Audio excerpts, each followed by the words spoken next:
start up on YouTube, and then we will get rolling. We got a big live stream ahead of us, ladies and gentlemen, and it appears that we are live this time. This is the second time. Again, we always have live stream failures. Swimming fans, I appreciate you guys taking the time out of your Sunday morning to join us here for an Olympic swimming predictions preview show. That's a mouthful. I'm joined here by my first ever live stream co-host, Ahmad, the Big Friendly Swim Podcast. I would love for you to introduce yourself, man. Hi guys, I'm Ahmad. I run the Big Friendly Swim Podcast. I always joke in my intros that I'm the big friendly host. I'm really happy to be here. I'm glad we were able to put this together after finally being able to meet in person at trials last month. Yeah, like you said, we met last month at trials, but it seems like I kind of already know you, man. Like we've been doing this whole YouTube thing for quite a while now, and it's always great to put a face to the name. We're both Bay Area residents over here, so not too far away from each other, and we never even managed to connect. So hey, I'm glad it's YouTube that brought us together. And we got a great stream for you guys coming up here. If you guys haven't already, make sure to go check out his channel. He had an amazing interview earlier this week with Herbie Bem. Like, so much good stuff going on, guys. But we got a lot to cover today. I am going to quickly pop up the little live stream docket we got going on here. I'm ready. We are ready, ladies and gentlemen. This is going to be a fun one today. We got a lot to break down.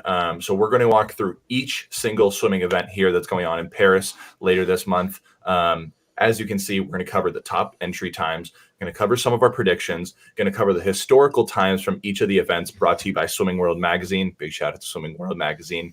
Thank you guys for sponsoring the channel. And we're also going to have a little bit of fun, go over some gambling odds brought to you by DraftKings. No sponsorship there, no dealio. So we got no skin in the game. This is just all for entertainment purposes only, not financial advice. Please don't sue me, guys. So essentially how the gambling works, I'm going to quickly go over it just so we can quickly look at it. If there's a minus next to someone's name, that means they're more than favored to win. So if there's a minus and they're minus, let's say 400, like Leon Marchand is in the 400 IM, you would have to bet $400 just to win $100. However, if there's a plus, so say it was plus $400, if you were to bet $100, you would win $400 if they had a plus in front of their name, if they're plus 400. So super simple. That's how it works. Again, everything we say here, just for fun. And we hope, we are less than a week away from the Paris Games. So we just want to give you guys a quick breakdown of everything that's going on here. And we are starting off with next Saturday's men's 400 freestyle. Ahmad, what are we seeing here? What should the fans be looking out for? This is we're in the distance swimming renaissance. I've been saying that for a few years now, but it feels like we finally arrived at a point where distance swimming has caught up to the supersuit era.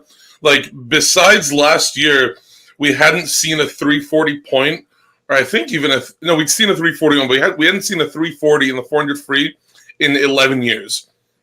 And now we have two people seated under 341. I love it. You're right. It's a renaissance. I think mid-distance swimming really hasn't been kind of picked up on the men's end for quite a while. And I think you kind of saw a little bit of a renaissance in the NCAA format with Kieran Smith seated down here. Would love to see him make that Olympic final there. But like you said, it's going to be a fast one. Looking at the historicals here, jumping over to the Swimming World Magazine little graphic they got going on here. It's succeedingly gotten slower over the years. This event has gotten slower. I think it's going to be way faster than a 343 this year to win it. Oh, definitely. Yeah. What are you thinking? I think the event, while the winning time has gotten slower, I think we'll see at least somebody will be under 340. It's time. I mean, Lucas Martins could do it. Sam Short could do it. Any one of those top three guys could do it. But, I mean, even though the winning time's gotten slower, I think the depth in distance swimming has gotten way more impressive in the past couple of years. You're looking at 2012, it was 344 to get a bronze medal, and then it became 343 for the next two Olympic Games. And the actual podium was separated by half a second in 2021. Yes. Yeah. I mean, look at that. That is such a tight podium. As you mentioned, 2-second gaps here. So there's a lot going on here, and as you can see, I mean, even the gambling odds don't really know what's going on here. I love that they put Panjan Lee in there. They got everyone in here, man. I mean, I would love to even see Felix Albach. He's a friend of a friend. He's been a beast, man. He's been on fire this year. He just set a national record. Yes, he did. I saw that. That was awesome, man. I mean, if you're a gambling person, he's a long shot to win, but like I don't think he's really that far out of it, if I'm being honest. I think the only guy on that list who could surprise, who could surprise and win the whole thing that would be unexpected would be Kim Woo-min. It'd take like a 2.5 second drop to do it. But I mean, he did that earlier this year. He took that World Championship final out and hung on through the last 100 meters and barely touched everyone. Yeah. No, for sure. It should be interesting to see what happens there. And if you guys have any opinions in the chat, please chime in. As I mentioned, we already tried to do this stream once. That's why we were 10 minutes delayed at the start. But hey, we were talking to ourselves. What do you mean? This is our first take. Oh man, jumping over to the women's 400 freestyle. Obviously, this is something that most fans sitting at home would be like, "Oh, I want to watch Katie Ledecky," but she's in the third spot. Tell the fans at home what's up with Ariane Titmus and Summer McIntosh. What do we need to know about them? I have a wildly hot take here that people will disagree with. I think Katie Ledecky does not medal in this event. Oh, who passes her then? I think Erica Fairweather. She's been looking so good. I think all four of them do an amazing time. I think they all are 3:58 or faster. Yeah, for sure. But I think Titmus and McIntosh are fairly locked in for gold and silver. And then Ledecky's got to fight Fairweather. I think Ledecky's still in the fight. I think she could surprise, but I think she, as her career's gotten, as she's had that longevity in her career, I think she's gotten more geared towards the 800 and the 1500. But I'll be very happy to be wrong and see her go a 3:56 again. Yeah, even preparing for this live stream, I totally thought she was in the 200 freestyle, and I was looking at it, I was like, wait, did she not get second in this at trials? Yeah. I had to go back and look at the trials results. I was like, dang, she is really focused on those distance events now. It's good to see. It's at least good to see her in the field. I mean, you look at the historicals here. She won in 16, lost in 21. She was right there though, like you mentioned, less than a second off. But and look at that gap. Back in the day, it was a 4-second gap, 4.5 second gap to third place. There's going to be a lot more cooks in the kitchen, I guess you could say, this year in the women's sport. Definitely. Moving on though, we got some relays to start off the day. Ahmad, you did all the relay predictions, so I'll let you quickly break down what you got going here. I'll give my inputs, but starting off with the women's 4x100 freestyle relay, this is the one that they were talking about in the news over a year ago. Kate Campbell went on Australian news television, bashed the Americans for God knows what reason, because it quickly came to bite her in the butt when she did not make the Olympic team. As an American, that makes me prideful to just say that a little bit. What do you see here, though? I mean, on the topic of Kate Campbell, it was a funny, it was an ironic turn of events that she said all that and then didn't make the team. But there's a part of me that's going to be bummed to not see her heroic relay swims that she would do. Because everything that she set aside, she is probably one of the greatest relay swimmers ever. I think she's one of the few people to split 50.9.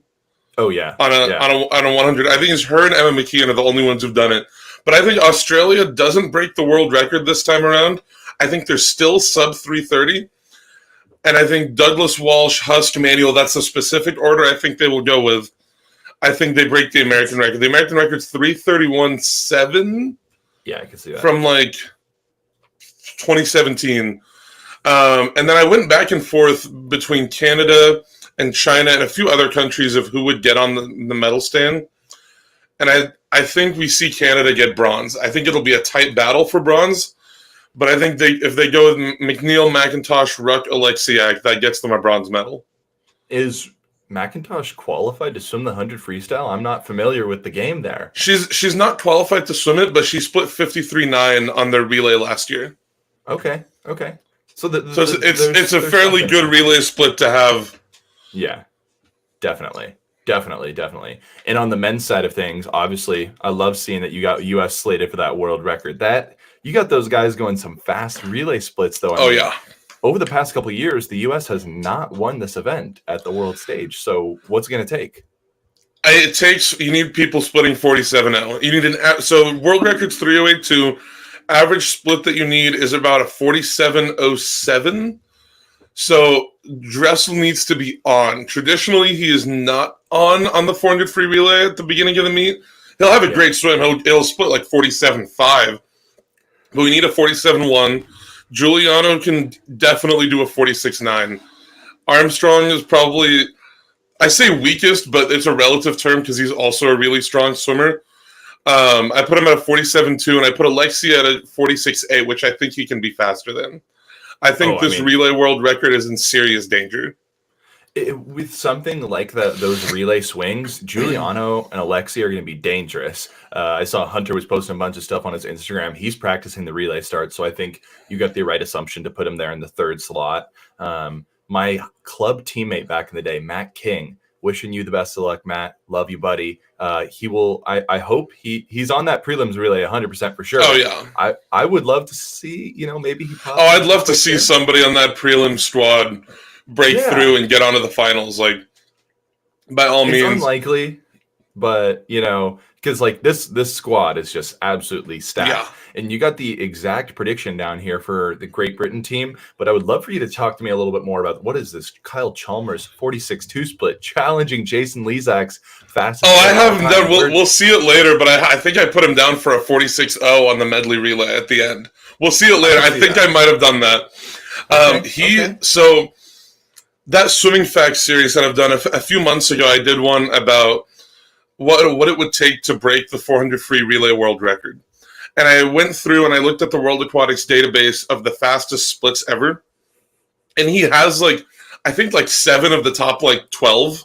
He's been 46 more than any other swimmer in history. And he always turns it on at the Olympics. I think Kyle Chalmers' supremacy, I think he splits really, really fast on this 400 free relay. I don't know what else Australia will do, but I think if you have him split something like a 46.2 or 46.3, that gets them a medal. There's no way there's no way they'll be that far out of the mix that will not get them a medal. I mean, China's looked pretty good historically too, so we'll have to see. And I mean, you threw in South Korea there for the 4x2. I mean, we've already had that call out.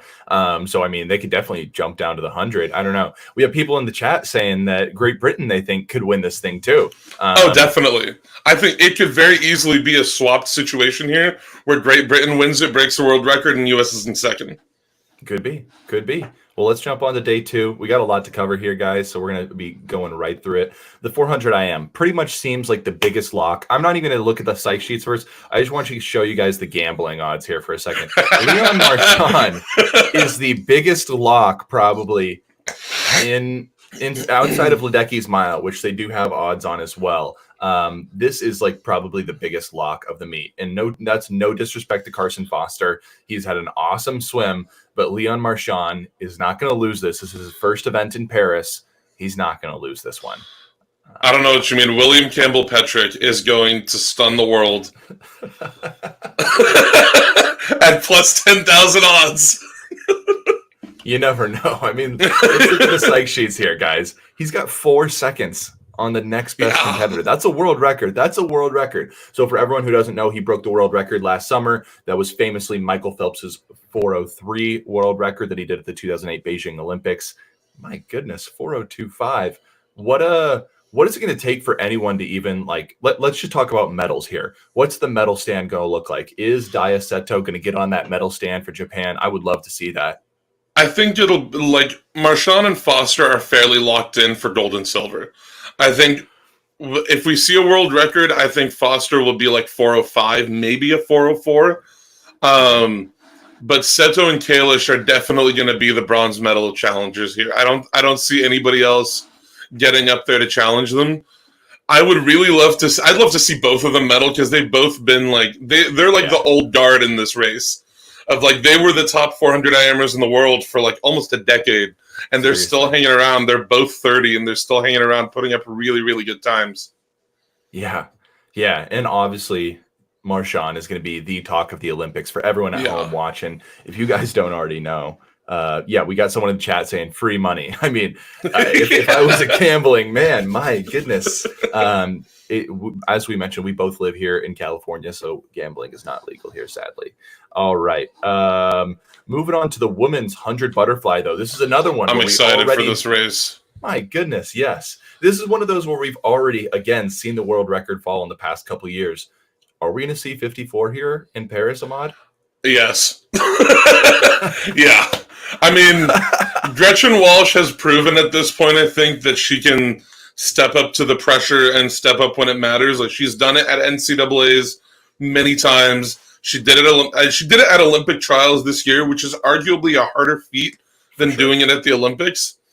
But I would love to see, it happened in Tokyo, but I'd love to see, half of the final under 56, which I think is very possible. I mean, we got 3 girls here already, so you just need to get one more under. I think I could definitely see Maggie McNeil putting herself in the mix there. Let's talk about the elephant in the room. 3rd slot here, Yufei Zhang was a part of the crew who was part of the Chinese swimmers that were caught for doping. I'm not a fan of having someone like that compete at she shouldn't be allowed to swim, in my opinion. She shouldn't be allowed to swim. You tested positive. Yeah. It happened to other athletes. It happened to Madison Cox, tested positive, and was able to prove that it was unintentional, that it was not her fault. But she still served a 2-year ban, which is a whole different story entirely on whether or not we should have these bans for athletes who've proven that it's not their fault. But still, the precedent was set for cases of this nature to be to result in a ban. So the fact that they're all swimming is going to put a little bit of a dampener on the medal ceremonies when inevitably some of these Chinese athletes win medals. It is. It really is. And I would love to see a fair, clean competition. She had an amazing 200 butterfly back at those 2 Tokyo Olympics. And it's got me scratching my head. Is that really what she's capable of? I don't know. Because I would love to say that she is, but we'll just never know. We also have another great event that day in the men's 100 breaststroke. This Olympics is so freaking fast. I'm so excited for this. There's so many people seated under a minute. It's an absurdly large amount of people seated under a minute. Which is just, it hurts my brain to look at the amount of 59, 58, 57. But dark horse in this whole race is Yevgeny Somov, also a Bay Area native. I played with him this year. You did? How's he doing? I've talked to him a little bit, but I'm going to get him on for an interview after the Olympics. We're gonna chat after the Olympics. But broke a minute for the first time and went 58.7. Yeah, that's fast. He was training with my friend Ben Kono, who he went to go swim at the Olympic trials. Sorry. And he was on my master's swim team. This guy is another one of those master swimmers that was competing at the Olympic trials. And he was training right there with him. They were going head to head at practice. Ben ended up going a minute in the 100 breaststroke, and Yevgeny obviously went that 58 that just absolutely shattered the world. He looked amazing in practice. I don't know. I mean, it didn't look like I know what good breaststroke looks like from my days competing at Cal. I don't know if he has what it takes to go up against Quinn, though. I think he could definitely be a contender for a bronze medal, but I think Quinn and Petey are the top 2 fairly locked in. I mean, I would love to see Nick Fink go at 57. Oh my god! It would make me so happy. He's such a good guy. He's so much fun to watch. I would love to see him go 57. I love that. We got a lot of people in the chat. We got some, Panzeal was also part of the doping scandal. Hurts to hear. Was he? I mean, that's what they're saying in the chat. I don't think he was, though. I don't think he was.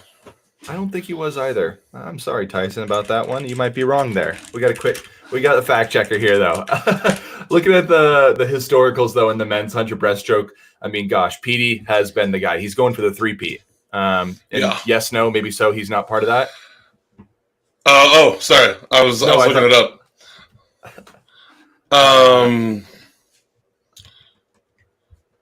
No, it does not look like he was. No, he was not. And I think if he was, that world record that he would have set would have definitely not been ratified because that was like pretty shortly after. Yeah. Petey's the guy here though to beat, but he's not first in the psych sheets. I would love to see him. And if you look at the gambling, like he's the favorite to win. When in reality, Quinn looks like to be the better guy here. So it should be interesting. Essentially, again, how you read this, you'd have to place $125 to win 100, and then if you put 100 on Quinn, you would win 120. So there is a little bit of benefit to betting on Quinn here if you're one of those kind of guys. But yeah, moving forward. I mean, I think Petey's got the favorite status solely off of experience. Yeah. He's proven himself 2 times, whereas Quinn hasn't won a medal in this event at the Olympics yet. 100%. And that's really what it comes down to is experience. The Olympics is an experience game. So you'll see a lot of rookies here. Yeah. And another, I wouldn't call her rookie because she was at those 2021 Olympics. But Summer McIntosh has really come onto the scene in the past 3 years, similar to Leon Marchand in the sense that like she wasn't a big name in Tokyo. He wasn't really a big name in Tokyo. But now, 3 years later, they're the star of the meet. Talk to me about what you're seeing in this women's 400 I mean, 424 hurts my brain to think about. I'm pretty sure the world record in the short course meters 400 IM like 6 years ago was like still like 420 or 421. Yeah. Like I think we broke 420 in that short course meters world record a few years ago. But this race is so wide open behind Summer McIntosh and Katie Grimes. Yeah. Any one of these swimmers could get up there and get a medal. Like, yeah. I mean, I really want to see the American record finally go down, though, too. Yeah. I mean, I love Katie Hoff. I met her at trials. She's amazing. But even she said, she's like, yeah, that American record has lasted way longer than I thought it would. Hey, records are meant to be broken. I appreciate that she has that forward-thinking mindset. I mean, the way I look at it here, you're like you said with the previous ones, gold and silver are pretty much locked up here. Anastasiya Gorbenko, I could see her getting in there. That would be interesting. She could get up there for a bronze medal. She's been improving pretty rapidly. Yeah, definitely. We got Emma Wyan seated down there in 435. She's a dangerous swimmer lurking down there in the sight sheet because her best time's like 432. Yeah, definitely. She could get up there, and I mean, she's got that previous Olympics experience, like we just talked about. So, I mean, anything's possible. Anything's possible. I think we haven't seen the full extent of Emma Wyan taper-wise because she got DQ'd at Nationals last year. So we haven't seen tapered Emma Wyan in 2 years. And I think that's something big that we have to think about with those Olympic trials. I feel like some of the people that thought they were kind of like locks in the events, maybe the Caleb Dressels of the world, like I feel like Caleb Dressel's getting a little extra taper here. I feel like we didn't see fully tapered Caleb Dressel. That's just my thought. I don't You'll think see that. We'll see that later in the events, but men's 200 freestyle here. This is going to be an awesome one to watch. I don't think anyone gets close to that 142.00 men's 200 freestyle. I mean, I would love it if it happened, but I don't think it's happening. Yeah. I think we'll see a 142. I think it'll be a 142 high, like a 142.8 or a 142.9, because Popovich has been like pretty good this year compared to like 2023. Like he's built into this year very well. He's the only guy in this field who I think he could go 142. If he's off, if he's having an off meet, we're not seeing a 142. I 100% agree. It's one of those things where everyone has really hyped him up, and then that was kind of like a little bit of a overhype, maybe I guess you could say, because he kind of like fell off. But now coming into these Olympics, he's like back. He's the guy again. So I'm just excited to watch him swim, and I wish him the best. Again, you got Lucas Martins there. Incredible range to go 144 in the 200 and be top seed in the 400. That's tough to do. I mean, normally the 200 free lens. And he's been like 1440 in the 1500 too. Oh, I don't think he's swimming it this week, but the fact that he's been that time is ridiculous. Yeah, I mean, everyone else here in this field pretty much is playing to the 100 freestyle. You got Panzil down here, Chris Giuliano. Again, Popovici's in the 100 freestyle. Duncan Scott, Sun Wu, Matthew Richards even. Like, all these guys are in the 100 free. And then you got Martins in the 400 free. It's really going to be a game of strategies here. You're going to probably see him come up on that last 50. Yeah. I think Giuliano's dangerous here, though. You're going to hear me say this many times. I'm like hyping up Chris Giuliano. But when we asked him, I don't know if you were there for his press conference, when we asked him like what his 200 felt like at trials, he told us that he was still figuring out how to swim it. And I'm like, guy, if you went 148.7 a month ago, and that was your lifetime best, and now you've dropped 3.5 seconds in a day and a half, figuring it out, and you're still figuring it out, like he's a guy who could explode and go 144.5 and win a medal, and I would not be surprised. I wouldn't be surprised at all. I would love to see it too. I was not there for that conference, but I think I saw him the day after, in between prelims and finals. I was in my hotel. I was going to my master's swim meet. I was getting ready and everything, and I come out with a swim bag, and he's like, "Oh, are you a swimmer?" And I was like, "Yeah, I am. I'm swimming at the master's meet." And I'm like, "Wait, hold on a second. Are you Chris Giuliano?" And he was like, "Yeah, I am, dude." Like, pretty proud of it too. I was like, "Hell yeah, say it with the chest, man." And I was like, "Oh, dude, congrats on the Olympic team." And he's just so nonchalant about it. He's like, "Yeah, thanks, bro." When we asked him, like he said, like we asked him, "Did you expect to go 145.3?" He was very simple. He just said, "Yeah, I did." Yeah, so nonchalant. I was like, "Okay, cool, dude. Have a the good day one." Before he qualified in the 50, I was talking to his coach, and I'm like, "Oh, he did so good. Like, I'm so happy for him." And his coach texted me back. He said, "Thank you. There is more." And then he qualified in the 50 the next day, and I'm like, "That's awesome." That's awesome. First man since Matt Biondi to do that. Had to drop that. I talked about it a little bit more this morning in my video, but my God, had to mention that. We're looking at the historicals here. Kind of seems like the event's kind of bouncing around. I think, like you said, we can get back all the way to that 2012 level faster than 143.1. Is that going to happen? Yeah, I hope so. I mean, that Aniel swim was pretty crazy, and I was pretty bummed when he never was able to get back to that time. But I mean, 1, 2, 3, 4, 5, 6, 7, 8, 9 people are seated under 145 this year. So 144.6 will not win a bronze medal. I don't think so. I think we see 3 144 lows, or people break through to 143 finally, please. I love it. This is my favorite event of the entire Olympics, the men's 100 backstroke. And that's personally just because I attended Cal. I was teammates with Ryan Murphy. He was pretty much 95% the reason I attended Cal, and he is an absolute beast. He looks like he's in perfect form as well. I've seen Ryan Murphy over the years. I feel like my freshman year, like when he was coming off those pan packs, he just looked so good. I think he's in that type of form again. What's it going to take to win a gold medal here, though? 51. I mean, I think this is another potentially hot take, and not really. I think we see potentially 4 51s here in this race, because Murphy's been 51, Zhu Jiayu's been 51, Chekon, Hunter Armstrong. Apostolos Christou went 52.09 in 2022, and seems like he's finally getting back to that form. So I think those top 5 guys could all challenge for a medal in this event. But I think we'll see somebody will go 51 and not win a medal. Yeah. And I'm not going to count out Hugo Gonzalez here, another Cal teammate in class mate of mine. We'll talk about him in the 200. He's a good dark horse. He's a dark horse in this 100 even too. If that final is slower, which it very well could be, like people could just get caught in the race and it won't be a very fast time. If he is able to get down to like a 52.3, 52.4, he could potentially sneak in there for a medal if like the final's not as fast. For sure, man. For sure. Looking at the gambling predictions here, they got Ryan Murphy to win it. They were talking about him on the Pat McAfee show the other day with Michael Phelps. Pat McAfee said Murphy's an absolute lock. So take that with whatever you might be. I want him to be. I really want to see him win it again. And notice how we don't have the Russian swimmers at this Olympics. That's kind of the elephant in the room for this event.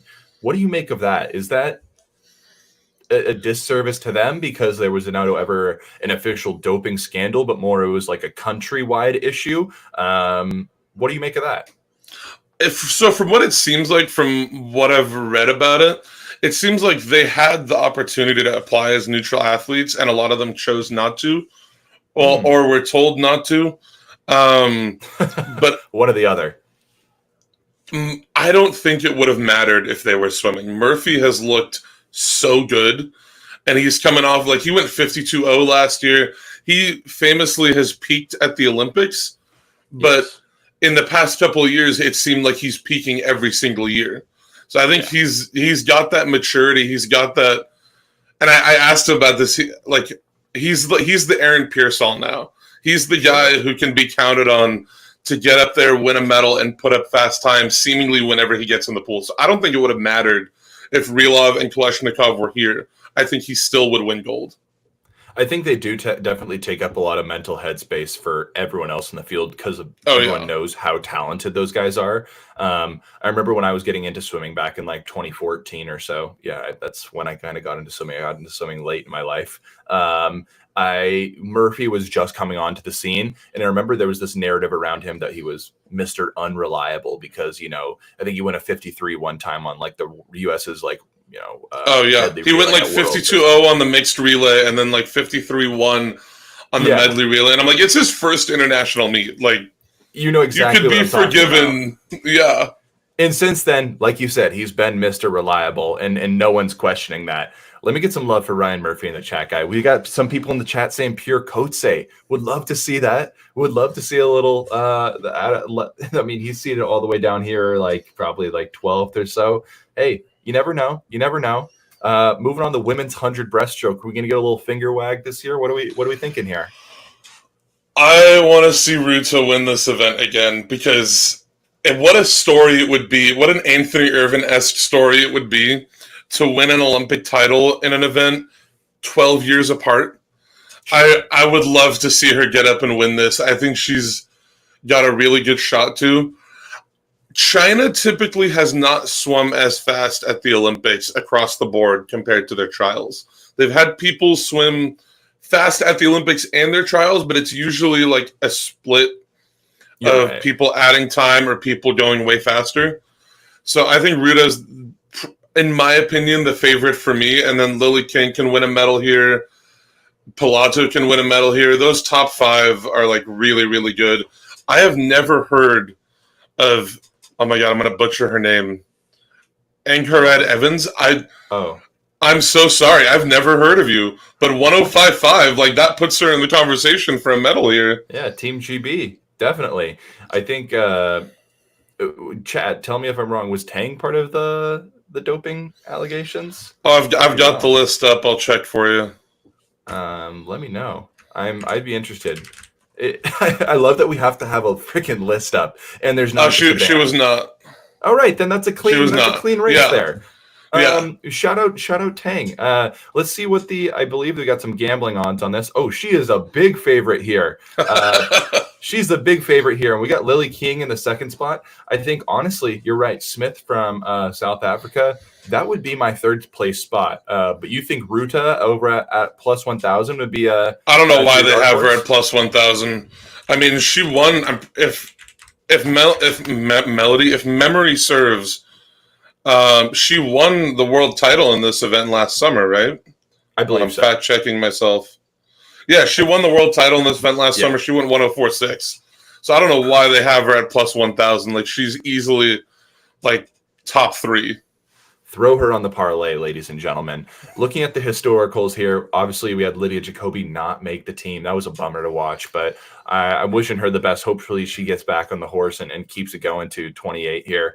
She's awesome to watch swim. Obviously, Lily King got third last time around, won it in 2016. Is there any shot she gets back to the top of the podium for the U.S.? I mean, there's definitely a chance, but definitely. What are the odds? I mean, I think it will be harder this time. But from what we saw from Lily King at trials, it seems like she may be saving her best for the Olympics. Because, I mean, in 2021, she went 105.5 at the Olympics, but she went 104.7 at trials. She would have won the whole thing. Yeah. So hopefully she spent the past couple of years trying to peak at the right time. Because if she goes 104.7 again, it's possible that wins it. Sure. I could see it.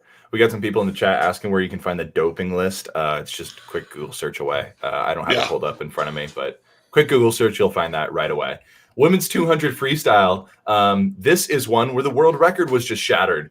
We got the two Australians talking a lot of smack. 52 too. That's so disgustingly fast. 152 too. As we mentioned earlier, we were both at the U.S. trials. Those girls were fast, but not this fast. And that's not a knock on on Claire Weinstein or Erin Gemmel. Oh, not at all. That's just saying that the margin between silver and gold here and the rest of the field is going to be noticeable for a 200. Yeah. I think I got Molly O'Callahan actually winning this one, taking it back from Ariane Titmus.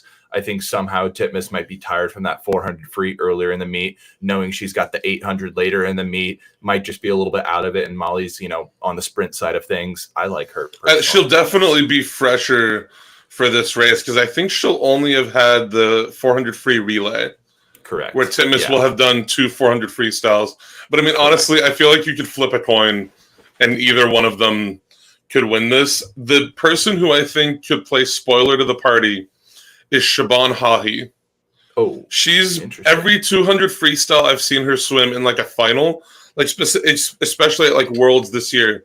She's went out under world record pace for the first 150 meters. She did it in semis and finals at Worlds, and then she's like not fallen off, but she's hurt. She's gotten hurt a little bit on the last 50, but I think she could play spoiler to this party of if Titmus or O'Callahan slip up, she could go 152 here as well. I really like her in the 100, honestly. We'll get to that later, but I think she's my dark horse in the 100. She attended Michigan. She's friends with a couple of my friends that swam at Michigan. They have nothing but just great things to say about her. They say that she's just an absolute grinder in the pool. I know our mutual friend, Sonny, the swimsuit guy, he helped train her from time to time, and he's like, dude, she is the real deal. So I like that prediction as well. I do think that we're going to see the medal stand go these 3 girls, though. Yeah. I don't think anyone else is contending, personally. I don't think anybody else is contending. I think we will see some fireworks, though, from Barbara Simonova. She's, if memory, I don't think she'll get on the medal stand, but I have to bring up her name because I think 2 years ago, her best time was like 158. Whoa. And she's been just lowering her national record like crazy. And I just love seeing swimmers from countries that aren't typically represented make finals. So I'm hoping she gets up there and makes that final. And Siobhan Hahi from Hong Kong. You don't see a lot of Hong Kong swimmers either. Good to see the representation there. Looking back at the historicals here, U.S. has won 2012 and 2016. Obviously, Titmus won it the other year. Was that the event that Ledecky pulled out of or whatever? No, she got 5th in Tokyo. Oh. I believe she was coming right off of the 1500 free final. But I distinctly remember she never looked to be in the mix in that race. That was the one Ledecky race. No, that was 2019 that happened to her. You're right. But that was the one Ledecky race I've ever seen, even when she was sick, where she just looked off. It was probably because she had just gotten out of the 1500, but she was almost faster she was faster in semifinals of that race than she was in the final. I love the little stat there. I love that. I just have it up in my second monitor. I love that. We still got 6 days left of swimming here, guys. So we're gonna keep it moving here.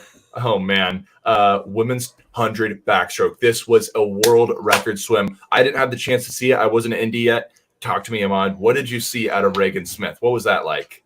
I have a video. I can send it for you. I can send it to you if you want it for the final cut of the crowd after that world record, immediately after she touched, and it was day 5 of the meet, if I'm not mistaken, and 22,000 people all cheering at the same time is a visceral experience. I felt it to my bones of how excited that crowd was.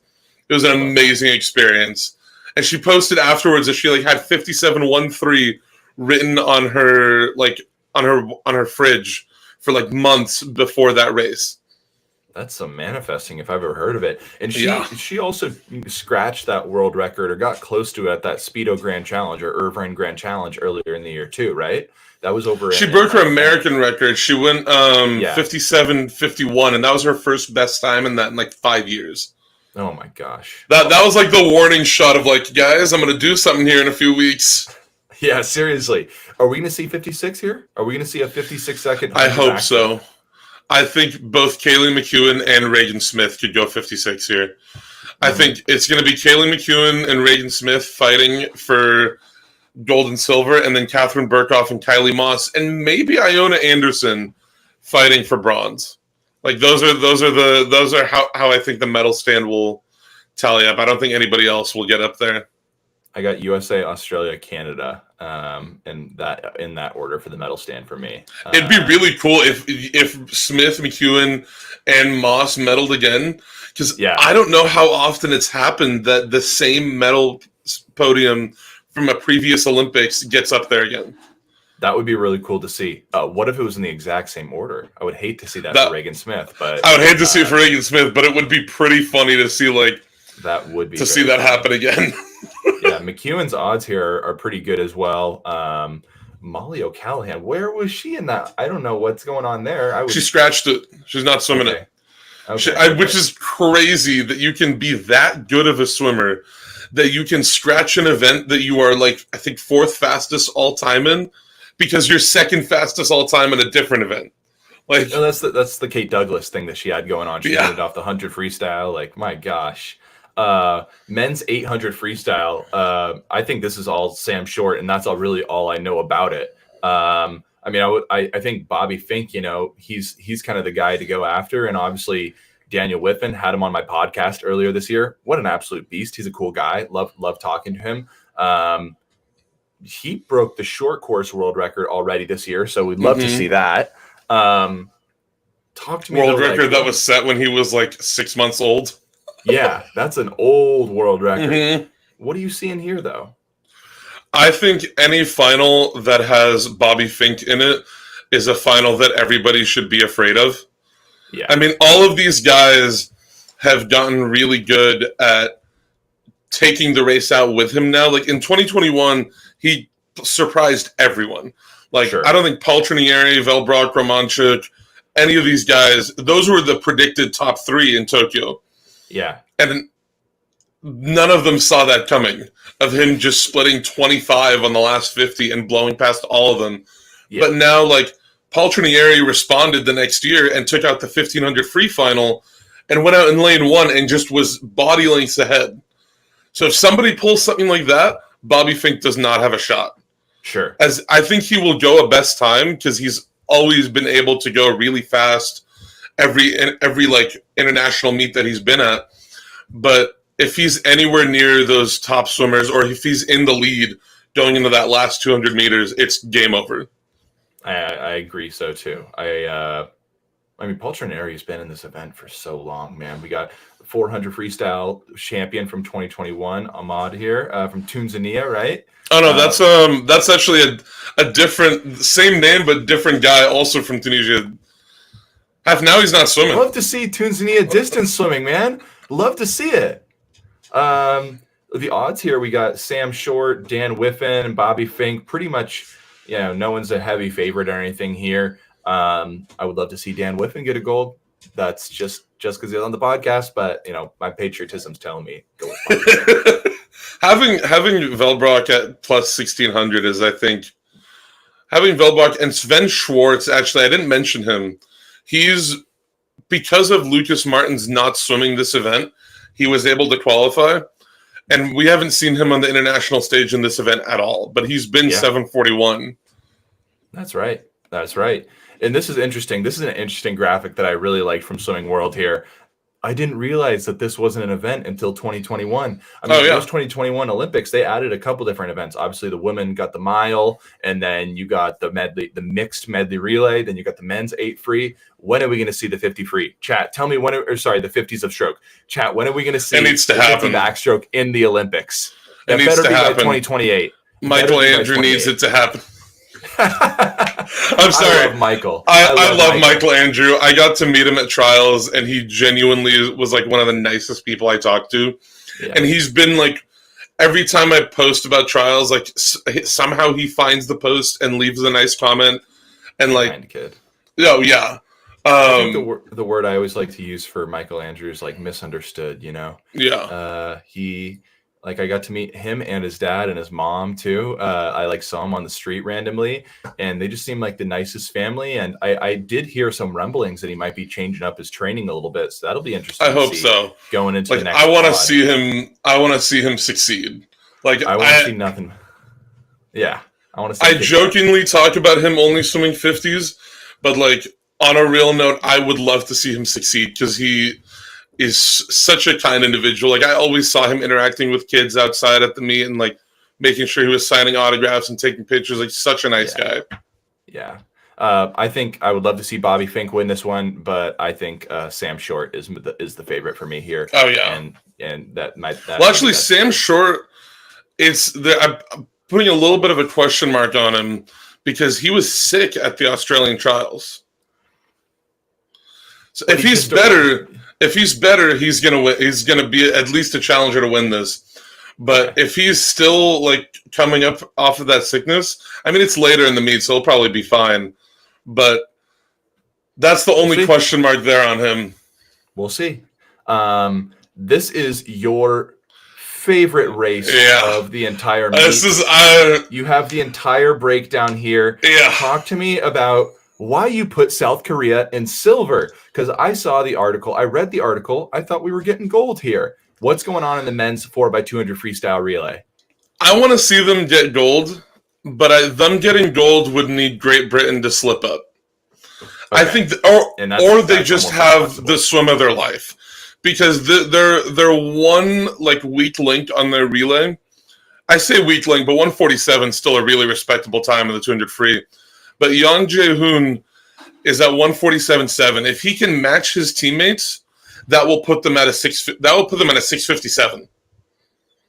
So if he's probably been just training this 200 freestyle for the past 3 years. But these four guys have swam on this relay for the past like 3-4 years now. So if Young Jae-hoon can go 145, that will put them at a 658, and that will get them a gold medal. But if he goes 147... then I think they're fair locked for at least like a minor medal, like a silver or bronze. In this world record, you don't actually mean that they're going to get the world record here, because even if they were to go that time, they would not break the world record according to the world record 658. That time actually is added up from their trials. Oh, I see. But the world record's 656.55. That was Phelps, Behrens, David Walters, and Ryan Lochte. But the Great Britain stat down here, that's added up from their trials, just the top four from their trials. So that's not even factoring in relay exchanges or the fact that all three of those guys, I think, besides James Guy, have been 143 fairly recently off a relay start. That's true. South Korea's added up from their top four splits over the past 2 years. And then everybody else is added up from trials, because I couldn't find any information on South Korean trials. Makes sense. I like this order, and I 100% agree with everything you said here. Great Britain's taking the cake here. I don't even think if Carson Foster swims, we're getting gold here. We would need a lot, man. We would need a lot, but I love the way he swims. A hot take here, like a thing that could happen, it would be really funny, is I think it's fairly unknown that Hunter Armstrong split 145.7 on an 800 free relay earlier this year. Like, they put him on there. They put him on the prelims relay in Doha, and he split 145 or 146.8. And they put him on the finals relay, and he went 145.7. And I asked him, like, hey, so what was the process here? And he told me, he's like, yeah, so in prelims, Carson told me to just swim the first 125 and sprint the last 75. And then in finals, he told me to swim the first 75 and sprint the last 125. His flat start best is 153. Whatever floats his boat. That guy is a fast swimmer. I love to swim in the 100 freestyle this year too. My gosh. Maybe next time around we'll see him in that 4x2, maybe putting himself in contention there. We got 5 days left of swimming, and we're almost at 50 minutes of talking. Let's speed up the pace here. Chat, we're gonna get active for these last couple events. I want to hear your guys' predictions in the chat, please. Women's 100 freestyle. Sarah Sjöström gold. I would love to see it, man. I would love to see it. I would love to see it. I got some my pick predictions for this coming one. up on a video that I got coming out later this week. But like we said, I talked about earlier, Siobhan Haughey could spoil everyone's run here. Yeah. I think this is really, looking at it, I think this is Molly's event to lose. Just because of, I think, what she's done over the past couple of years. I think all eyes are on the Australian women here. I think here's my podium here. I think Siobhan wins it. I think, honestly, I like the top three in that order. I think Siobhan wins it for Hong Kong. I have a spoiler for your podium here. Bring it. I think Sjöström, Haughey, Steenbergen. No Molly. And I think 4 of them are 51. I think Molly is the 4th one at 51. Wow. But Marit Steenbergen came into this year, I think, with a best time of like 52 high, like 52.9. Okay. And she at Worlds just chopped time off her best time every single time she swam. I'll pull it up for you right now. She went 53.6 in prelims. She went 52.53, and that was a national record in semifinals. And then 52.26 to win the event in finals. Damn. So she's like sort of been the spiritual successor to Femke Heemskerk and Ranomi Kromowidjojo. Like, perfect pronunciation of that last name. Dude, I worked so hard on pronouncing that. I did a reel about her, and I worked so hard on pronouncing it. Oh man, I love it. You can see that she won there in 2012. Again, got a great showing from the Netherlands. Sjöström there in 2016 and third. And I think it's Haughey's time to shine. When we're looking, I would love to see Hong Kong win a gold medal. I think so. I would love to see that too. No real surprises here. The notable point, Kate Douglas did drop the women's 100 freestyle, putting in Gretchen Walsh instead. What do you make of that? Is that a good choice by Douglas? Do you like? I think Gretchen Douglas wants gold in the 200 breaststroke. I think Douglas wants that gold medal in the 200 breaststroke. She very easily could win that. I think we have not seen the full extent of Gretchen Walsh in this 100 freestyle. I think if there was somebody in this heat to play spoiler to everyone's plans, it would be Gretchen Walsh, because she went 55-1 in the 100 fly, but then went 53-1 in the 100 free, and she's easily just as good in that event. Hey, so like you're talking to the guy whose backstrokes faster than his freestyle, so I get it. Anyone. All butterflyers who have a faster freestyle, I understand and respect you. My gosh. We're moving over men's 200 butterfly. This is going to be a fun one. This is where you get another little dose of Leon Marchand here. Is he going to win the gold medal here? I think 70% strength Christoph Milok still beats this entire field by a second. I agree. I was going to say, I think Christoph Milok and Ilya Kuran are going to be a spoiler here for everyone else. And I love that Ilya stood up at the Canadian trials and was like, I am going to beat my college teammate. I love that. I want more stuff like that. I want more people doing that.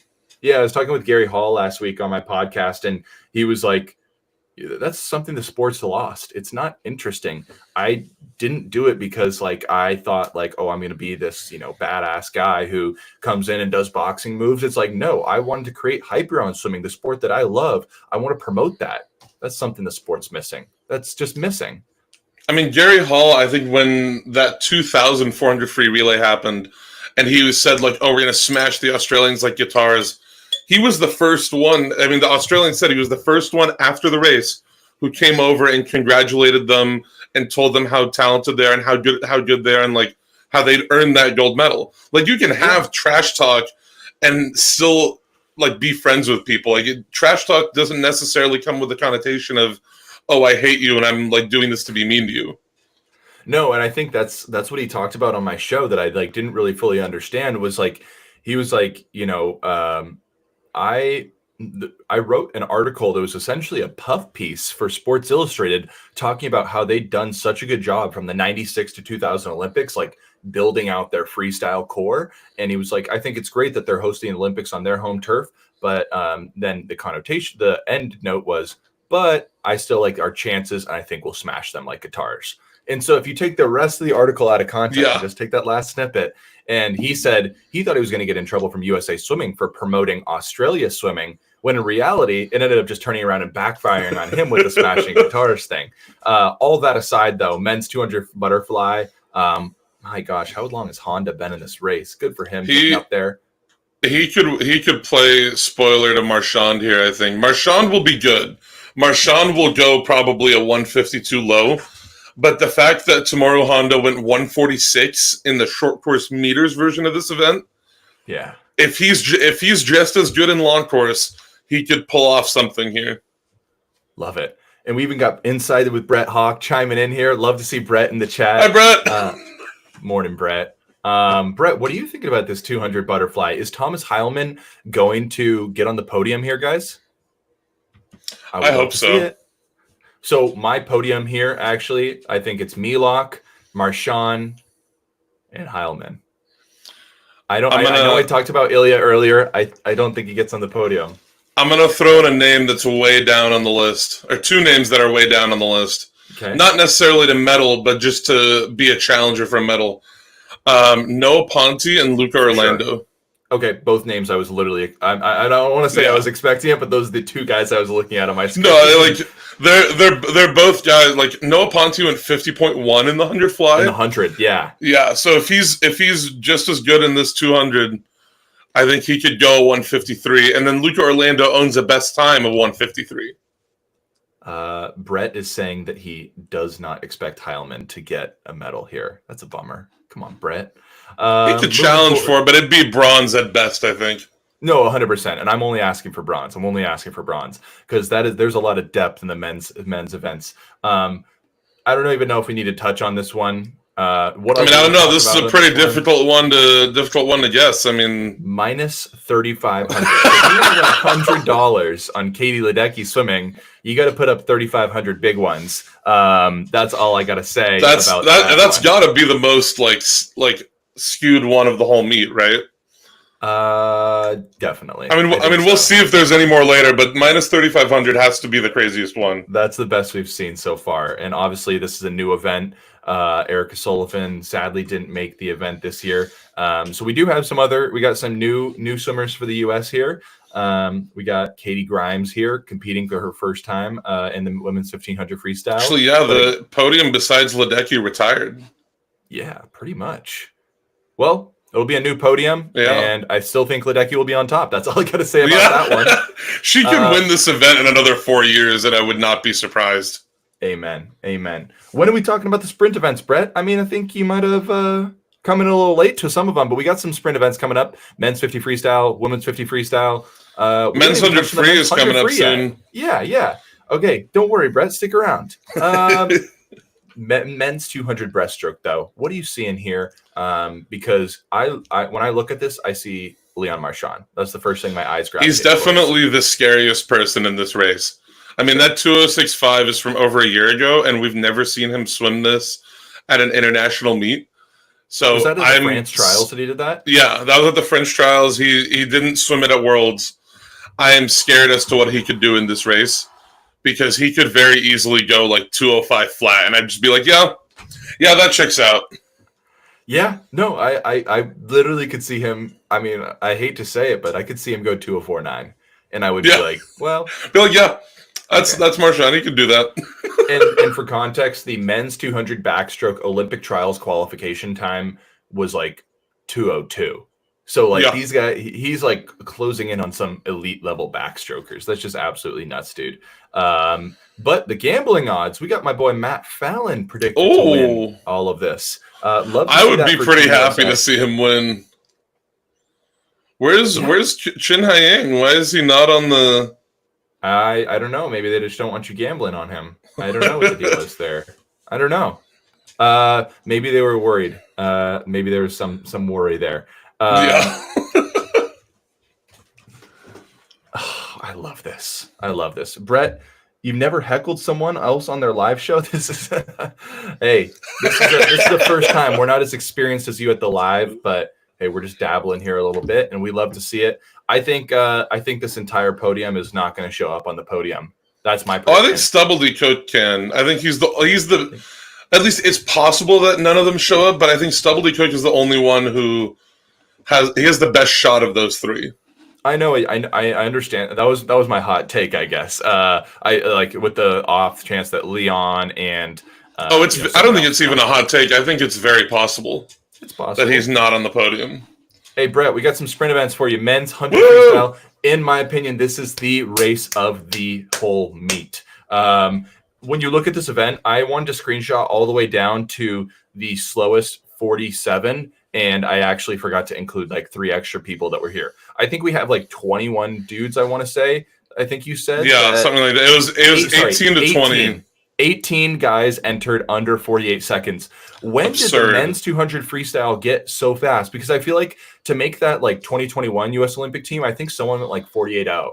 And like 47.9 was second place. Zach Apple was 40. I hate that I just have this information at like the top of my brain, but 47.9 was second place, and that was Zach Apple. And I think like 48.4 got you on the relay. Yeah, yeah, that's nuts. And I mean, if you look all the way back, even I guess I could pull it up here. I have it on the screen. I mean, the first time somebody went 47 at U.S. trials was, I think there was 2 people in 2008, but then Nathan Adrian was the only other guy in 2016. Yeah. So it's uncommon for that to happen. And now we have so many dudes. I think we probably had like that entire A final, I think, pretty much, except like one guy was 47. It was 6 people under 48 in that final. And it took 48-1 to make the final. Oh my goodness. Like when you look at the gambling odds, like I love to see Jack Alexi in here. He was plus 1,500 before Olympic trials went off. All my friends and I, we were trying to get him in. And then we like weren't in a legal state to gamble, but then like come to find out they locked it all up on like all the odds because he went that US Open record. 47-0. I think if I'm a gambling guy, I like Jack's odds, like the payout risk reward kind of thing best. But I think, what do you think? I have a hot take. Hit me. I have a hot take here. Popovich and Panjan Lee don't make the podium. Wow. So I have reasoning to back this up. Before people come after me, I have reason. Yes, Brett, I agree. Kyle Chalmers wins this. Both Popovich and Panjan Lee have done their best swims in a semifinal or at a meet where there's not as many big guys challenging them. As 100%. Soon as they've had like bigger dudes in the final with them, like a Kyle Chalmers or like now like a Jack Alexi, they've still managed to put out a good time, but not a 47-1, 46-9, 46-8. Sure. I think Kyle Chalmers wins this, and I think the podium behind him is Alexi, Giuliano, Grousset, Liendo in some order. That's very fair. And I think that's the exact point like that we were trying to make earlier in the stream is that the Olympics, at the end of the day, it comes down to experience. And these guys, they're putting up these times at like random meets, I feel like half the time. I mean, they're both still world champions. No, they're both still world champions and they shouldn't be counted out. But like Popovich in 2022 when he won, in semis he went 47-13. In the final, he only won by 6/100ths of a second. He went 47-58.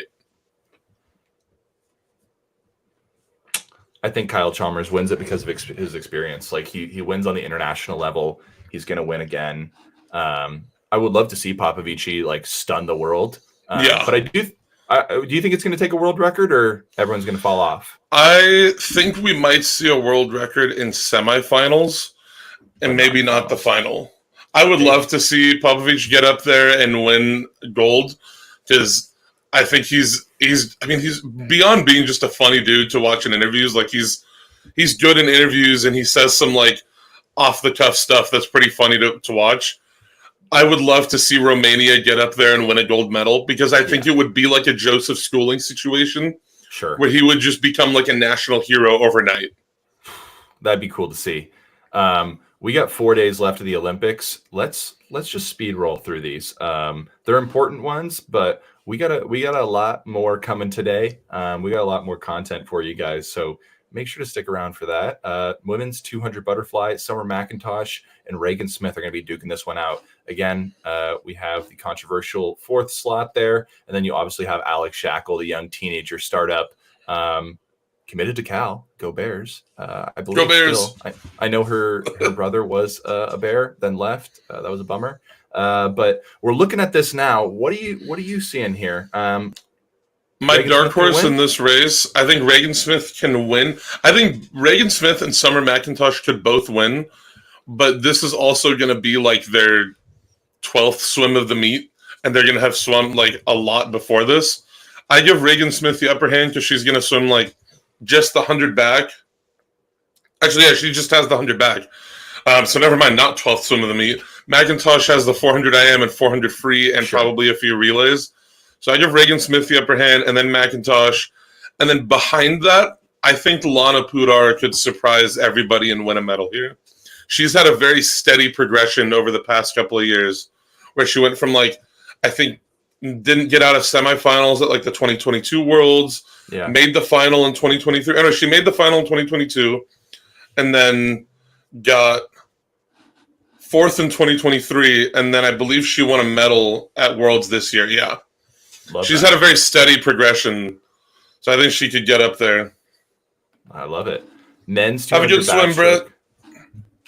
Yeah, see you, Brett. Anyone else in the chat? Who are we thinking is going to win this men's 200 backstroke? Obviously, Hubert Koss has been killing it on the NCAA level. Obviously, put together a good swim at I don't know what meet.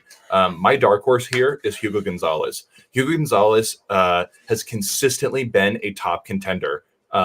Honestly, going all the way back to 2016. He was an Olympic finalist in 2016.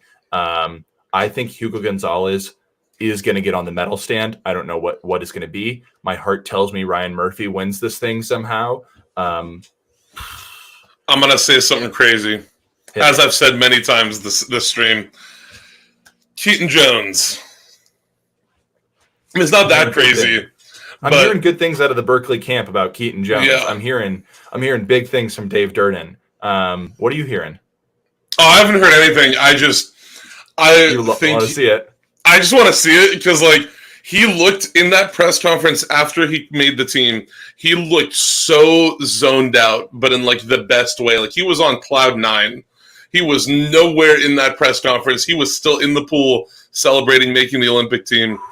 But 154.6, when he came into trials with like a 156 best time, I think. Yeah. Mm-hmm. I think he can step up here and maybe not win gold, but get a medal. But I would love to see who. I mean, we could have a Cal podium here. We could have a Cal podium sweep. And the predictions are kind of showing something along those lines. Murph, obviously the favorite. Hubert Koss flipped from what the psych sheets say. And obviously Murphy has been a Lucas Martins is swimming this? Well, I just saw him at plus 5,000. He's swimming this. That's so funny. I love to see it. Hey, that guy's versatile. Freestyle and backstroke lend themselves well. Women's 200 breaststroke, you called it earlier. Kate Douglas, the woman to watch here. Are we going to see a win for her?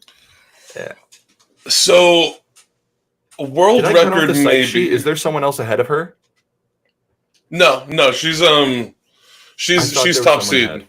Because Chikunova is not swimming. But if memory serves, she was under world record pace at trials. I mean, it's a crazy world record. 2:17.5. 2:17.5 is insane, but she's probably gunning for that world record. Yeah. But I think top 4 here are our podium in some order. Yeah. Like I think one of these swimmers, we could see 3 2:19s for the first time. But I think one of those swimmers is going 2:19 and not making the podium. Yeah, sorry, I almost said the Olympic team, and I'm like, wait, we're past that. Trials already happened. This is a long stream. We're an hour and 10 minutes in. I appreciate you guys bearing with us. If you look at the gambling odds, though, Smith of South Africa is actually favored here, a heavy favorite, if you might say. I mean, she's the proven one. Like, she was world champion in this event and Olympic champion, so like she has the pedigree. Yeah, we'll see what happens there. And then we got the women's 4x2 freestyle relay here. What are your predictions here? I see a world record leadoff is what I'm seeing. I think world record. When I put first 151, I'm thinking she does that anchoring the relay. Okay. I think Australia obliterates this world record. I mean, somebody can do the math. I tried to do it, and my brain started to hurt of what these 4 times add up to. But I'm fairly certain when I looked at the world record splits for the 737 that they did last year, I think this adds up to like a 734, 735. And this is like being kind of conservative with like if Molly O'Callaghan has a rough opening leg. If she goes 152.2 again or 152.4, it's over. World record's gone. Yeah, for sure. Hey, Australia's done a lot of smack talking. They just got to back it up at this point. Yeah. You're right. On paper, again, they look to be the ones to beat. It's kind of one of those 2008 France men in the 4x1 French freestyle relay. If they make it possible, it will be the biggest upset of the Olympics. And, you know, I don't know how, if you want to put history in there at all, but that would be a huge upset. And I just don't see it happening, sadly. You're right. They are looking good. Brett, bummed to not have you here for the men's 50 freestyle here. We got, what are you guys thinking in the chat? Because I love to see Cam McAvoy all the way up here. I would have loved to see Jack Alexi in the mix here somewhere. I think he would have been awesome to watch. U.S. sending Dressel and Chris Giuliano here. My podium here has got to be Dressel, McAvoy, and Proud. You got anybody else on there? I'm going McAvoy, Dressel, and Manadou. Okay, that's a very I like that. Mainly because I want to see Manadou. I want to see him join Phelps and be the first guy to win a medal in this 4 straight times. Yeah, that'd be awesome to see. I got to bring out my bear hat here quickly. I haven't brought it out all stream yet. I got to bring it out at some point. Got my boy Bjorn Seeliger. Bjorn Seeliger. Oh yeah, he's in this. I love that they put an E in his name. Maybe I'm wrong. And I think it's because of the acento. Yeah. Because they did it with Sjöström earlier. Instead of just an O, they put OE. Yeah. That's exactly what it is. I'm like, unless I got his name wrong in my phone, I don't know. Bjorn is one of the kindest kids you will ever meet in the swimming world. If you guys run into Bjorn Seeliger on the streets of Berkeley for some reason, please go say hi to him. Nice kid. I have nothing but great things to say about him. What an absolute beast. Good luck, Bjorn, in that 50 freestyle. If we're looking at the gambling odds, there are, DraftKings are telling me Cam McAvoy is the guy to beat. I like Dressel at plus 300, honestly. That's some good money to win. And then obviously you said Manadou in there. Like if they had one where it's like to show like they do with the racehorses, I think he's good in there. I like that. And obviously, like you said, Manadou. I mean, the fact that he won a lifetime best in his 100 freestyle earlier, he's 34, and he broke 48 in the 100 free and win a lifetime best. That alone is scary enough that and he went 21:52 actually, and he's seated at that time. That's faster than his Tokyo medal time. Yeah, we got some people in chat saying Vladislav for gold. I think that's an outside smoke, but I mean. Hey, if he is 0.5 off of the reaction time, if he's not 0.75, if he's 0.5, he wins it. Because he's probably faster than all these guys in the water. He's got that Gretchen Walsh type start, I guess you could say. Women's 200 backstroke. This will be another interesting one to watch. This is kind of the, Fraser Ali, Mike Tyson versus whoever you want to say. This is Reagan Smith versus Kaylee McKeown's race, and pretty much everyone else is playing spectator. I know we have Kylie Moss in there, but those girls are 3 seconds ahead almost. Oh, yeah. The rest of the They're field. winning this. Yeah. Nobody else is getting remotely close. I mean, the only person here who I think has a faster best time than what they're seated with, or the only persons, is Kylie Moss has been 205.4. I don't know that she'll go that this year, but Phoebe Bacon I think has been 205.1. So she might break in there and go 204. But other than I don't think anybody catches. I think this one is McEwen then Smith, but I don't think anybody catches either one of them. This is my mistake. I have the men's 200 backstroke listed here. Don't worry about that. We're moving on to the men's 200 IM, and we got Shun Wang. I'm not familiar with his swimming at all. Please tell me he's not on that list. He is on that list. God damn unfortunately. It. God damn it, guys. And then all I have to say is I want Marshawn to win then. I obviously, as an American, want Carson Foster to win, want Shane Costas to get up there. But if I'm looking at it, it probably goes Marchand, Wang, and Foster. If Shane Costas is on, though, if Shane Costas is on his best game, he could break the world record. Yeah, and I would hate he's that good. I would hate there to be an asterisk next to the world record if Shun goes fast, because I think there has to be. I was listening the other day. Michael Phelps did an interview recently, and he was talking about how that 2016, like he still felt like he could have gotten the world record, and he was like surging away from everyone on the last 50, and he was like, I got this. The guys next to me are totally going 154s. They're capable of going with 54s, so I'm going 153. And then he touched and like just missed it, and I was like, how bad would that suck? I would hate to see someone that's not Michael Phelps or Ryan Lochte get this, or sorry, someone that is not Michael Phelps or Ryan Lochte take away this world record, and it's not Leon Marchand, almost kind of thing. Or I think somebody called this world record soft. It might have been Kyle Sockwell. I think it's called this world record soft, and I'm like, I gotta disagree. I mean, it stood through Marchand, it stood through Laszlo Chen. Mitch Larkin was a really good 200 IMer. Seto was a really good 200 IMer. Kosuke Hagino. Like, it stood through all these guys. If it lasts this summer, then I think it's one of the stronger world records out there. I'm hoping it gets broken, though. The reason I say it's soft is because I juxtapose it to the men's 200 backstroke with a 151. Oh, my God, yeah. That's obviously one of the strongest world records out there. So I just know what's capable in the 200s, I guess, is what I'm saying. And that's why I say that. I hope somebody goes 152 at least this year in that two back. Yeah, seriously. I think Marchand, if I'm a gambling man, I like him there. Second to last day of the Olympics, the men's 100 butterfly. What are you seeing here? Obviously got no Ponte in there. We mentioned him earlier. Josh Liendo's top seed. How many guys are going 49 here?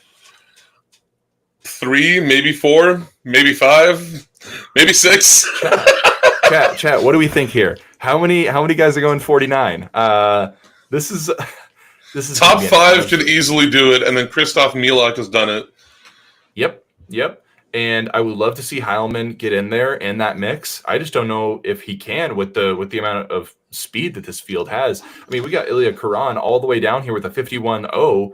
And what, like the 10th or 12th spot down there? Like, my goodness. Dark horse in this race for sure. Nils Crostanier. Yeah, for sure. 50.7, and he trained at NC State and now has been training back home in the Netherlands, and it seems like he has not missed a beat. Love to see that. He's dark horse in this race to hopefully get a medal. I like Nils. I want to see him. Someone in the chat said we got 6 guys going 49. If I'm being honest, I think there's going to be 2. I think realistically 2, but it would be fun if there were 6. Oh, for sure. I just think the pressure of the Olympic Games is not the same as your national championships. I mean, I think maybe we'll see a few guys in the semifinals, 1 or 2 in each semifinal go 49. Sure. That seems more possible. I could see that. And then if you're a gambling man, you got Josh Liendo. I mean, I would take Dressel here, but that's just me. Probably because Liendo won the NCAA title. Probably. I mean, I don't know that factors in here. Yeah, I don't know. Women's 200 IM. I am seeing a lot of big names in this one. And I hate to do it, but can you please check on Yu of China for me, just for my sake at this point? Oh no, I got you. I've got it up on a tab. Yu Ting. Nope, she's on there. She's on the list. She's on the list. God damn it, Yu! I don't think she wins a medal here, anyways. I don't think she gets up there for a medal. I don't even think. Yeah, I don't think it's relevant. Can we talk about like the winning time from Tokyo, where it would seed here? 2:08.52 was the winning time in Tokyo. That would seed you 1, 2, 3, 4, 5, 6. That would put you at 7th seed. Olympic champion Yui Ohashi is seeded all the way down in like 10th. Yeah, like that's absurd that like 2:08.52 will be like probably a distant 6th or 7th in this race. Yeah. Does Kate Douglas take this one home? Summer McIntosh taking this one home? Oh, I have no idea. I have no idea. I mean, at this point in the meet, Kate Douglas will probably be the most fresh of those three. But I would not be surprised to see Alex Walsh get up there and go at 206 and bump somebody off the podium. So that is exactly what I was going to say. Here's my podium for me. It's Douglas winning it, Summer McIntosh in second, Alex Walsh in third. Yeah, I can get down with that. Hey, there we go. We agree on that. Women's 800 freestyle, we're going to agree on a whole lot of things here because all you need to know. Katie Ledecky, well. Is Lee on the list? Never mind. Is Lee on the list? Let me see. I don't think she is. Bingy Lee. No, she's not. All right. Valid 800 freestyle. Yeah. I still think Ledecky wins this, and I don't even think Titmus comes close. I think it's kind of the big. I don't want to say it on stream. I agree with you that Ledecky wins finger it. Back to that 400 freestyle. I agree with you that Ledecky wins it, but Titmus will go 809. Yeah. I hope. I mean, 4-second drop at this level is fairly hard to do, but she's been that 8:13:59 that exact time, I think, on 3 different occasions. Is 8:02 the world record? 8:04. That her 2016 winning time is the world record. Okay. I didn't know if she. I know she really peaked in that 2017-18 year, so I didn't know. I would love to see her get back to that form. Yeah, I mean, she's looked like she can. Yeah, and she's a heavy favorite, ladies and gentlemen. Minus 400 here. I mean, if you're a gambling person, you almost have to take Titmus just because like the upside's better there. Mixed medley relay, only second time they've ever done this in the Olympics. You got the United States using Reagan Smith and using Kate Douglas. Interesting choice. I think you probably have to do that. Traditionally, you see the woman go up front. What's in the first and second slots? What's the thought process here? So I played around with this relay a lot of trying to figure out the fastest time and the fastest like splits of where to put people. Work for them. Yeah, yeah. You know, Todd DeSorbo, Anthony Nesty. You can Venmo me later. Yeah, you need. Yeah. But in my opinion, the fastest relay you get here is Smith, Fink, Dressel, Douglas. Because if memory serves, Douglas has been 52 low on a relay before. Dressel can probably go 49.0. Fink could go 57, which I think he's done. And then, like, this is just potential fastest times. Obviously, everything could change 7 days into a meet. But I think that's their fastest relay. Do you put O'Callaghan there instead of Shayna Jack? I think you put Shayna Jack there because O'Callaghan will probably have swum. Is going to have swum more at that point than Shayna Jack, I think. And I think, honestly, Shayna Jack is the more proven relay swimmer. Okay, that's true. That's true. Team Finis there. Love to see that. Woo! Last day of the Olympics, ladies and gentlemen. We got the best for last. Women's 50 freestyle here. What do you see? I see Gretchen Walsh, Simone Manuel. I mean, it's hard to bet against Sarah Sjöström because she's just owned this event. Like she has, besides, I mean, like the fact that you can break your elbow. Yeah. In a 50, that's insane. That's nuts. Like she broke her elbow and she was out of the water for months before Tokyo and still won a silver medal in this. So I think she breaks the world record. I think she wins it.